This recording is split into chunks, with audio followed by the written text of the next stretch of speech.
ఎప్పుడు ఖాళీ చేస్తారు మేడం? ఎందుకు ఖాళీ చేస్తాం? మేమేం ఖాళీ చేయట్లేదే, మా ఇల్లు మాది. మేము అసలు ఇల్లు ఖాళీ చేయట్లేదు, ఏం చేయట్లేదు. ఎందుకు ఖాళీ చేస్తాం? మా ఇల్లు ముఖ్యమంత్రి చెప్తుండే కదా జీరో వాల్యూ, దీనికి ఏం డబ్బులు రావు అని చెప్పేసి చెప్తున్నారు కదా. ఇంకా ప్రభుత్వం కూడా చాలా సీరియస్గా ఉన్నది, ఎట్టి పరిస్థితుల్లో ప్రాజెక్టు ముందుకే పోతుంది, ఆపే పరిస్థితి లేదని చెప్పేసి చెప్తున్న పరిస్థితి. మొన్న ముఖ్యమంత్రి కూడా పెద్ద ఎత్తున తాజకృష్ణ ప్రజెంటేషన్ కూడా ఇచ్చిన పరిస్థితి.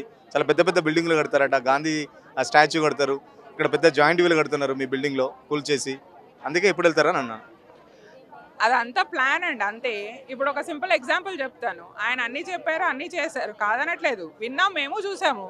కానీ ఏమన్నారు, ఉగాది రోజు శంకుస్థాపన చేస్తా అన్నారు. ఎక్కడ చేశారు? పీపీటీ ప్రెజెంటేషన్లో చేశారా, లేకపోతే ఇంకెక్కడ చేశారు? చేయలేదు కదా. దాని అర్థం ఏంటి? మేము చేసే ఈ ఆందోళన ఎఫెక్ట్ అయిందనమాట, మా జోలికి రాకుండా. అదేం శంకుస్థాపన జరగలేదు కదా. శంకుస్థాపన జరిగితే అప్పుడు ఆలోచించాలి. జీరో అంటున్నారు, జీరో లేకపోతే ప్రపంచమే జీరో అయిపోతుందండి. జీరోకున్నంత వాల్యూ దేనికి ఉండదు, అది తెలియట్లేదు. మేము జీరో కాదు, ఎవరైతే మాకు జీరో వాల్యూ అనుకున్నారో మేము హీరోసు. మేము లేకపోతే వాళ్ళే లేరు, అందుకే మమ్మల్ని జీరో చేయాలనుకున్నారు. ఇండియానే శూన్యం ఇచ్చింది ప్రపంచానికి, మేము ఇస్తున్నాం ఇప్పుడు అదే. జీరో అన్నారుగా మాకు, మేము లేకపోతే మీరే లేరు. మేము ఎక్కడ ఖాళీ చేసి వెళ్ళేది లేదు, ఏం లేదు. ఇప్పుడు ఇంత మంచి ఎగ్జాంపుల్ ఏం కావాలి మీకు? శంకుస్థాపన జరగలేదు, ఆగిపోయింది అంటే అర్థం ఏంటి? ఇప్పుడు ముఖ్యమంత్రి భయపడ్డారు అనుకుంటారా మీ ఆందోళనకు సంబంధించి? ఏమన్నా ప్రభుత్వం కానీ ముఖ్యమంత్రి కానీ వెనక్కిపోయింది అనుకుంటున్నారా? ఒక అడుగు వెనక్కి వెళ్ళిందండి, ఒక అడుగు అయితే వెనకబడింది. ఎక్కడ మొదలు పెట్టామో దానికి వాళ్ళకు ఒక అడుగు వెనక పంపించినాం కదా, అంతకంటే పెద్దది ఏం కావాలి మాకు? ఒక అడుగు అయితే వెనకేశారు వాళ్ళు. ఒక మాట మీద ఎవరు ఉండట్లేదు వాళ్ళు, మేము మాత్రం ఒక మాట మీదనే ఉన్నాము. కాబట్టి వాళ్ళే ఒక అడుగు వెనకేసుకోవాల్సి వస్తుంది. వాళ్ళకు ఒకటి మొదలైందంటే ఇంకా వెనక్కి వేసుకోవాల్సి వస్తుంది. మీ అపార్ట్మెంట్లో అందరూ ఒకటే మాట మీద ఉన్నారు, ఎందుకంటే మీ అపార్ట్మెంట్కి సంబంధించి కొంతమంది స్థానిక ఎమ్మెల్యే రాజేంద్రనగర్కి సంబంధించి ప్రకాష్ గౌడ్ని కూడా కలిశారు, 1000 కోట్లు వాళ్ళు ఆఫర్ చేశారు అని చెప్పేసి కూడా కొన్ని వార్తలు వచ్చినాయి, ఒప్పుకున్నామని చెప్పేసి కూడా కొన్ని వార్తలు వచ్చినాయి. మరి నిజంగా అట్లుందా ఏమన్నా? కబుర్లు చాలా వస్తాయండి, చెప్తారు కదా, తెలుగులో సామెత ఉంది, కాకమ్మ కబుర్లు అని. ఇప్పుడు ముఖ్యమంత్రి గారు కూడా మాకు అన్నారు కదా, 7 ఎకరాలు ఇస్తాము, మీ అకౌంట్లో డబ్బులు వేసి ఇల్లు కడతామన్నారు. ఆ మాట చెప్పింది దానికి విలువ లేదు. ఇప్పుడు లోకల్ ఎమ్మెల్యే చెప్తున్నాడు, ఆయన సీటు కాపాడుకోవడానికి ఎన్నైనా చెప్తాడు. కానీ మేము మాత్రం ఎవ్వరం ఇక్కడ ఏమీ ఒప్పుకోలేదు, అన్న అబద్ధాలు. ఎప్పుడైతే మొట్టమొదట మాకు నోటీస్ ఇచ్చినప్పుడు ఏమన్నారు, రిచ్మండ్ విల్లా వాళ్ళు ఒప్పుకున్నారు, వీళ్ళు ఒప్పుకున్నారు, వాళ్ళు ఒప్పుకున్నారు. అలాగే ఇప్పుడు ఈ ఎమ్మెల్యే కూడా చెప్పడం కూడా అబద్ధం అనమాట. అది పాలిటీషియన్ నమ్మడానికే లేదు. మేము వాళ్ళ స్వార్థం కోసం ఎన్ని రకాలైన మధుపార్క్ రిజ్కి వాడుకుంటారు. కానీ మా దగ్గర ఒకటే మాట, మేము ఇల్లు వదలము. ముఖ్యమంత్రి ఏమో తగ్గేటట్లేడు, మీరు కూడా తగ్గేటట్లేరు, మరి ఎట్లా? మరి ఎందుకు తగ్గుతామండి? ఆయన దిగి రావాలి, మేము దిగవండి. మేము ఎందుకంటే 400 ఫ్లాట్లు ఉన్నాయి, అందరం కలిసికట్టుగా ఉన్నాం. ఆయన వచ్చి దిగొచ్చి మాతోటి వాళ్ళ ప్రభుత్వం తరఫు వాళ్ళు వచ్చి మాట్లాడాలి. ఏదో అక్కడ ఉండి అసెంబ్లీలోనా ఎక్కడో అక్కడ కూర్చొని మాట్లాడితే ఏంటి అర్థము? మా దగ్గరకు వచ్చి మా వాళ్ళతో మాట్లాడి అసలు ఏంటి మా జీరో వాల్యూ అంటారు, ఇదంటారు. ఏ జీరో వాల్యూ అంటే మీకు ఎందుకండి? మా జీరో వాల్యూ మాకు ఉండనియండి. అది మీకు జీరో వాల్యూ మీకు అవసరం లేదు. మంచిగా కాస్ట్లీ ఉన్నది, కోకాపేట ఇవన్నీ అభివృద్ధి చెందుతున్నాయి. అక్కడికి వెళ్ళి మంచి వాల్యూ ఉన్న దగ్గర కట్టండి, ఇంకా వాల్యూ పెరుగుతుంది. మా జీరో వాల్యూ మూసిన అదే పక్కన వాసన అట్లాంటివి అవసరమా? గాంధీ విగ్రహంతో గాంధీ వాసనలు పడి దోమలతో కుట్టి బాధపడిపోతాడు. అందుకని ఇక్కడ వద్దు. అది నాలాని బాగు చేయండి, నాలా బాగు చేస్తే అన్నిటికీ మేము అభివృద్ధి మంచిగా హ్యాపీ ఫీల్ అవుతాం తప్పితే ముఖ్యమంత్రి కూడా అడుగుతున్నాడు కదా, నేను చేసే ఏమైనా తప్పులుంటే చెప్పండి మూసీ ప్రక్షాళనకు సంబంధించి అని. ముఖ్యమంత్రి కూడా డబ్బులు డిపాజిట్ చేస్తా అంటున్నారు, కట్టేంత వరకు ప్రభుత్వం సపోర్ట్ చేస్తా అంటున్నారు. అవునండి, ఇప్పుడు మేము ఈ ఇల్లు ఎందుకు తీసుకున్నాము? మాకు అన్ని దగ్గర, ఆసుపత్రులు దగ్గర ఉన్నాయి, ఎయిర్పోర్ట్ దగ్గర ఉంది. ఎనీ ప్రాబ్లం వస్తే మాకు ట్రాన్స్పోర్ట్ దగ్గర ఉంది. ఇప్పుడు మీరు తీసుకొని అడవిలో ఇచ్చి ఇంత పెట్టిస్తానంటే మేము ఏం చేయాలి? లాభం ఉండి మాకు లాభం ఉంటుందా? ఉండదు. కాబట్టి మాకు వద్దండి, మా ఇల్లే మాకు కావాలని కోరుకుంటున్నాం. Thank you. సో ఇక్కడ చాలామంది మహిళలు కూడా అపార్ట్మెంట్కి సంబంధించిన మహిళలు కూడా ప్లకార్డ్స్ పట్టుకొని వాళ్ళ సంబంధించి అయితే చేస్తున్న పరిస్థితి. మేడం ఏంటి మేడం, ఎగ్జామ్స్ టైంలో పిల్లలకు చదువు చెప్పాల్సింది, లేకపోతే వాళ్ళకు ఎగ్జామ్స్ ప్రిపేర్ చేయాల్సింది పోయి ఈ ఇళ్ళకు సంబంధించి ఇట్లా పోరాటం చేస్తాం, ఏమనిపిస్తుంది? రేవంత్ అన్న అక్క చెల్లెళ్ళు అని ఆప్యాయంగా పిలిచి బ్యాక్ బిచ్చింగ్ చేస్తున్నాడు మమ్మల్ని. మీరు అక్క చెల్లెళ్ళు కాదు, నేను ఒక రాక్షసుని మాత్రమే, మీ ఇల్లులు కూల్ చేస్తా, నేను రియల్ ఎస్టేట్ దందా చేసుకుంటా, మీరు హ్యాపీగా నాకు వెల్కమ్ చేయండి, మీ పిల్లల భవిష్యత్తును నడి రోడ్డు మీద వదిలేస్తా అన్న అని రాఖీ కడుతున్నారు కదా. రాఖీ గిఫ్ట్ అన్నమాట మాకు, అక్క చెల్లెల్ని నడి రోడ్డు మీదకి లాగి పిల్లల్ని నడి రోడ్డు మీదకి లాగడం. పక్కన 1,00,00,000 మంది మహిళల్ని కోటీశ్వరం కూడా చేస్తా అని చెప్తుంది కదా ప్రభుత్వం. మరి ఇక్కడ అండి ఎవరు కోటీశ్వరులైన, ఇప్పుడు ఆయన వచ్చి 2.5 సంవత్సరాలు అవుతుంది, ఒక్క ఆడామెను తీసుకొచ్చి నిల్చోబెట్టి నేను కోటీశ్వరాలైనా అని హార్ట్ఫుల్గా చెప్పమనండి. ఉన్న ఇళ్ళని కూల్ చేసి నడి రోడ్డు మీద తీసుకొచ్చి నన్ను కోటీశ్వరాలని చేసేది ఏముంది? నాది నాకు ఉంచితే నేను కోటీశ్వరాలని. ఎంత ప్రాపర్టీ అయినా కూడా నాకు నేను సంపాదించుకుని, నా భర్త సంపాదన మీద మేము బతుకుతున్నాం. నేను కోటీశ్వరాలని, నన్ను రోడ్డు మీదకి తీసుకొచ్చి నువ్వు నన్ను కోటీశ్వరాలు చేసేది ఏంది? నువ్వు కోట్లు నింపుకుంటున్నావు, పెద్ద పెద్ద భవంతులు కట్టుకుంటున్నావు, నీ అన్నదమ్ములకు FTAలో పెట్టి కూడా వాళ్ళది కూలగొట్టకుండా కాపాడుతున్నావు, నీకు మనీ ప్రొవైడ్ చేసే వాళ్ళందరి ఇల్లులకు మంచిగా మూసి పక్కనే ప్రొటెక్ట్ చేస్తున్నావు. మాది మాత్రము మూసి పక్కన ఉండింది, ఇది బఫర్ జోను, జీరో వాల్యూ, ఈ వాల్యూ ఆ వాల్యూ అని బూమరాంగ్లాగా తిప్పుతున్నావు. ముఖ్యమంత్రి చెప్తుండగా ఎన్ని రోజులు ఆ దోమల దగ్గర ఆ వాసన భరిస్తారు, మీకు మంచి ఇల్లు కట్టిస్తామని చెప్పి చెప్తున్నారు. ప్యూరిఫై చేయండి, ప్యూరిఫై చేస్తే దోమలు ఎందుకు ఉంటాయి? నీ గవర్నమెంట్ వచ్చి ఇన్ని సంవత్సరాలు అవుతుంది, నువ్వు ఫస్ట్ ఇండస్ట్రీస్కి ఎందుకు పర్మిషన్ ఇచ్చింది? నీ గవర్నమెంట్ పర్మిషన్ ఇచ్చే రోజున జీవన్ అది పొల్యూట్ అవుతుందన్న మినిమం సెన్స్ లేదా నీ గవర్నమెంట్కి? అప్పుడు గవర్నమెంట్ ఎడ్యుకేటెడ్ కాదా? అన్ఎడ్యుకేటెడా? అన్ఎడ్యుకేటెడ్ వాళ్ళకు కూడా తెలివి ఉంటుంది.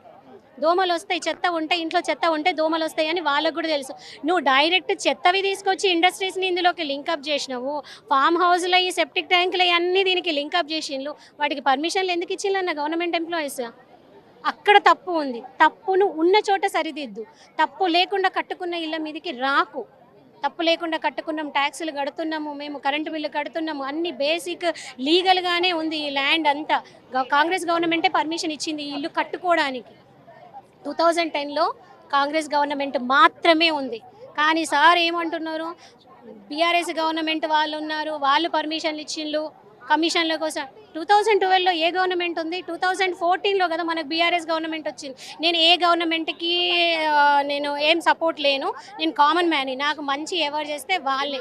నేను ఏ గవర్నమెంట్కి నేను మద్దతు తెలపట్లేదు. నాకు కావాల్సింది నా ఇల్లు కూలగొట్టకుండా మూసి ప్యూరిఫై చేసి సరౌండింగ్ ప్రదేశాల వాళ్ళకి కూడా మంచి వాటర్ని ఇవ్వండి. దానికోసం మనీ ఖర్చు పెట్టండి. గోదావరి జలాలు ఇలా కలిపితే అంటే గోదావరి జలాలు కూడా నాశనం కావాలా? దానివల్ల ప్రాఫిట్ ఏముంది? ఎర్త్ అండర్ గ్రౌండ్లో ఉన్న ఎర్త్ను ప్యూరిఫై చేయండి. ఫస్ట్ నిక్షిప్తమైపోయింది పెంటా పెటారం దాని లోపల, దాన్ని ప్యూరిఫై చేయి, వాటర్ని ప్యూరిఫై చేసి తర్వాత సుందరీకరణకు 1,00,000 కోట్లు తెచ్చుకుంటావా, 10,000 కోట్లు తెచ్చుకుంటావా, 10 లక్షల కోట్లు తెచ్చుకొని మా నెత్తి మీద ట్యాక్సులు రుద్దు కడతాం. ఇల్లుకు మాత్రం కూలగొట్టొద్దు. మేము మా తరపున డిమాండ్ చేసేదైతే అదే అండి. మీరు చెప్పండి, ఇంకెన్ని రోజులు చేస్తారు మేడం? ఎప్పుడే స్టార్ట్ అయిందా, లేకపోతే ఈ పోరాటం ఎట్లా ఉండబోతుంది? పోరాటం మాకు 45 రోజుల నుంచి మాకు పేపర్లో నోటిఫికేషన్ వచ్చినప్పటి నుంచి ఏదో రకంగా మేము ప్రొటెస్ట్ చేస్తున్నామండి. ఇప్పుడైతే 3 రోజులు అనుకుంటున్నాము. దీని తర్వాత కూడా మా ప్రొటెస్ట్ అయితే కొనసాగుతుంది. గవర్నమెంట్ మా నోటిఫికేషన్ వెనక్కి తీసుకునేంత వరకు మా ప్రొటెస్ట్ అయితే కొనసాగుతుంది. మీరు 45 రోజుల నుంచి పోరాటం చేస్తున్నారు, కనీసం ఒక మీ స్థానిక ఎమ్మెల్యేనో ఒక మంత్రి వచ్చి మిమ్మల్ని ఎందుకు సమాధానం పరచట్లేదు? మీకున్న డౌట్స్ ఎందుకు క్లారిఫై చేయట్లేదు? ప్రభుత్వం ఎందుకు అక్కడుండి మాటలు చెప్తుంది, మీ దగ్గరికి ఎందుకు రావట్లేదు? మరి ఎందుకంటే గవర్నమెంట్ దగ్గర సమాధానాలు లేవనుకుంటా. మేము అడిగే ప్రశ్నలకి ఇది దేనికోసమో మమ్మల్ని మా ల్యాండ్ ఎక్వైర్ చేస్తున్నారు అనేది వాళ్ళ దగ్గర. అంటే రియల్ ఎస్టేట్ చేస్తే తప్పేముంది అన్నారు సీఎం గారు.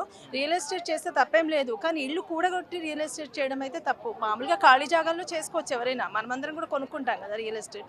కానీ ఉన్న కుటుంబాలని రోడ్డు మీద పడేసి రియల్ ఎస్టేట్ చేయడం తప్పు కదా.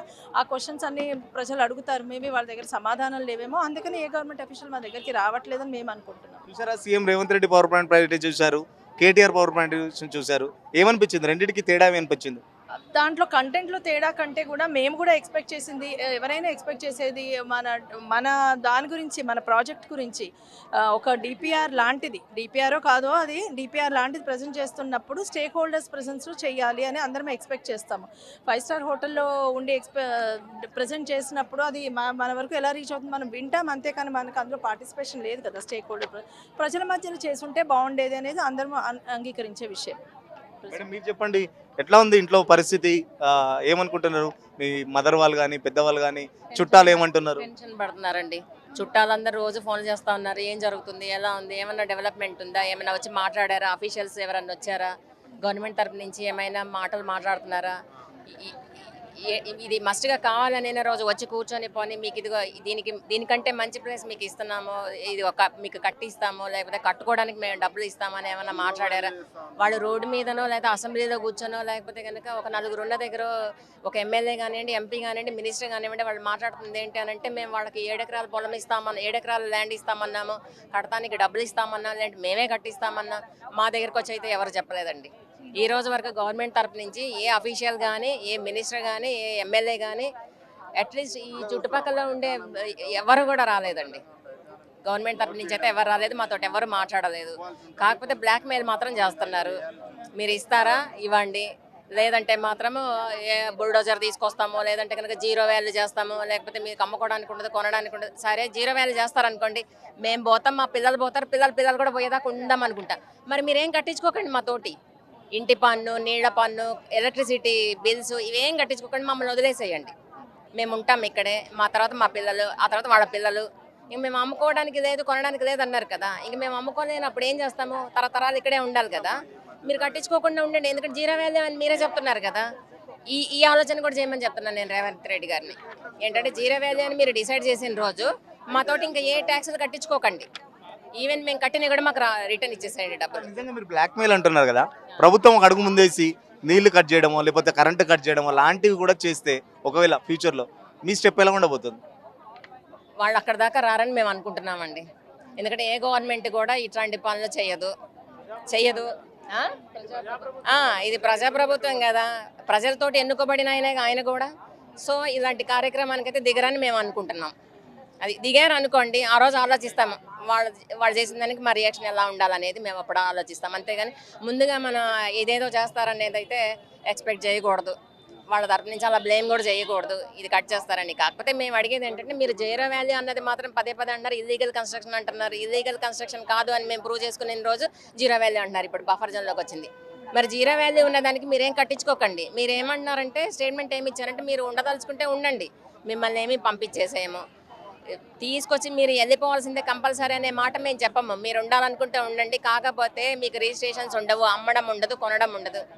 అలా అయినా వదిలేయండి, పర్వాలేదు. అమ్మొద్దు, మేము కొనొద్దు, ఏమొద్దు. మా పిల్లలు, మా తరతరాలు, మా చుట్టాలు, మా బంధువులు ఎవరో ఒకళ్ళు వచ్చి ఈ ఇళ్లలో మేము పోయామనుకోండి, మా పిల్లలు ఉంటారు. మా పిల్లల తర్వాత వాళ్ళకి పిల్లలు లేరనుకోండి, ఇంకెవరన్నా మా చుట్టాలు ఉంటారు.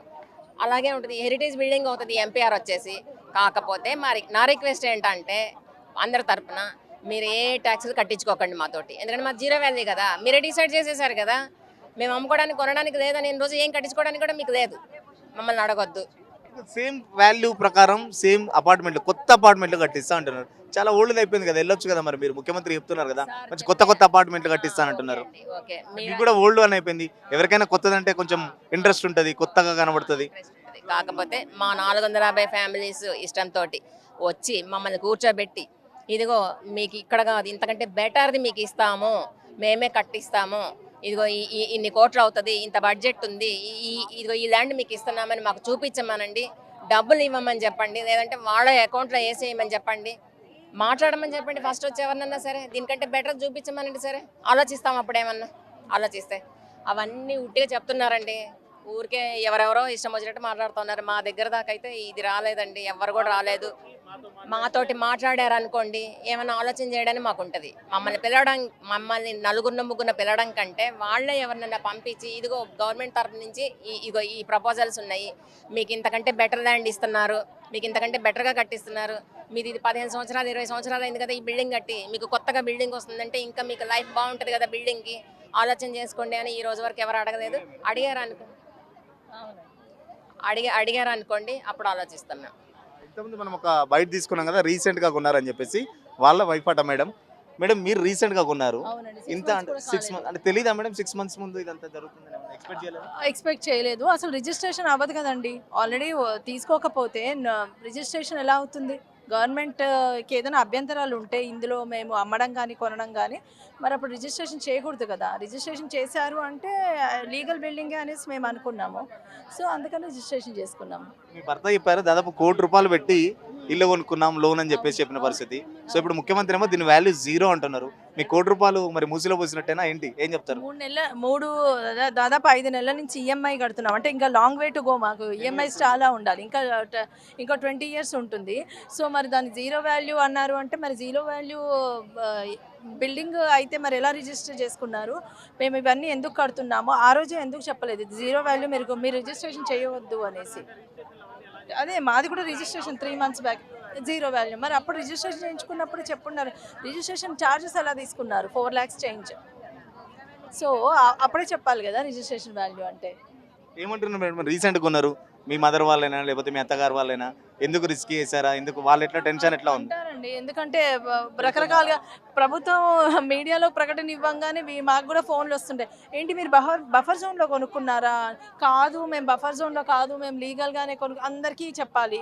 మళ్ళీ మీదేంటి జీరో వాల్యూ అంటున్నారు అంటే మా బిల్డింగ్ ఏం జీరో వాల్యూ కాదు, గవర్నమెంట్ అలా అంటోంది, మాది జీరో వాల్యూ ఎలా అవుతుంది? ఇంత 20 ఏళ్ల నుంచి అందరూ మేము 80 లక్షలు ₹1 పెట్టి కొనుక్కున్నప్పుడు విత్ ఆల్ ద రిజిస్టర్ మా జీరో వాల్యూ ఎలా అవుతుంది? మాకు డాక్యుమెంట్ ఉంది కదా, మా దగ్గర లీగల్ డాక్యుమెంట్ ఉంది.